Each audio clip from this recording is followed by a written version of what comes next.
All right, guys, so I finally got back from my trip going to East versus West 19, the Shaw Classic collaboration, and what an event it was. The venue, first of all, was very nice. I like the seating was elevated because when I went to the East versus West 17 in Arlington, it was like flat seating in the esports arena, and if you're pretty far back, you just cannot see shit, to be honest. And the elevated seating was really good. You could see the stage, like I was like row 14 or something like that.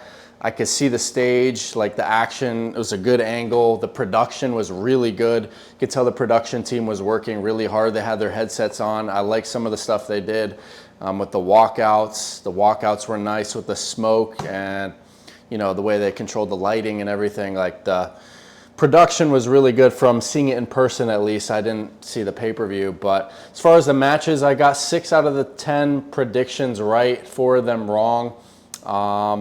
First off, Derek Smith didn't even let Saray get to the straps. That was a pretty dominant win there.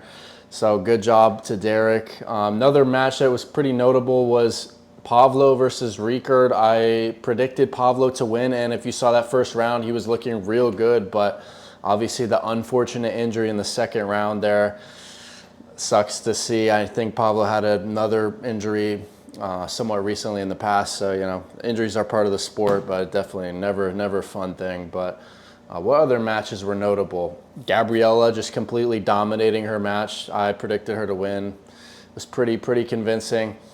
Other than that, I was surprised by Dave Chafee completely dominating Todd Hutchings. I thought Todd had been in a better shape recently. I thought he would at least bulk into this match, but it seems like he stayed pretty light going into the match, and Dave was absolutely looking so swole in that 115 class. It's going to be hard for many people to stop him. We'll see how he does against Sagov pretty soon, but yeah, so I got that prediction wrong. Of course, the Devin won both matches. Wasn't too surprised with that. He took the left match more serious and completely dominated, you know, both arms, so wasn't too surprised with that.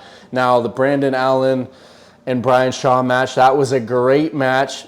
Brandon taking the first round, getting into the strap and being able to set his King's move pretty well and get into the hand of Brian.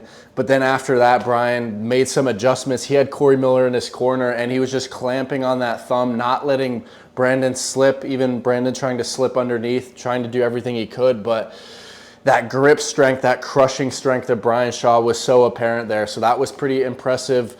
It definitely seems like he's improved significantly since pulling Eddie Hall back in December. So that was really good from Brian. And I'm curious to see him against somebody like Kirill Sarychev. I think that would be a really good match. I remember Engen proposing that match maybe 6 or 7 months ago, that Kirill and Brian Shaw would be a good match. I think that would be interesting. But I think Kirill actually has more experience, even though he doesn't have any official super matches. But want to talk about the Eddie Hall and Robert Oberst match as well. That was another pretty good match with Oberst taking that first round, but then Eddie making some good adjustments. The experience kind of showed.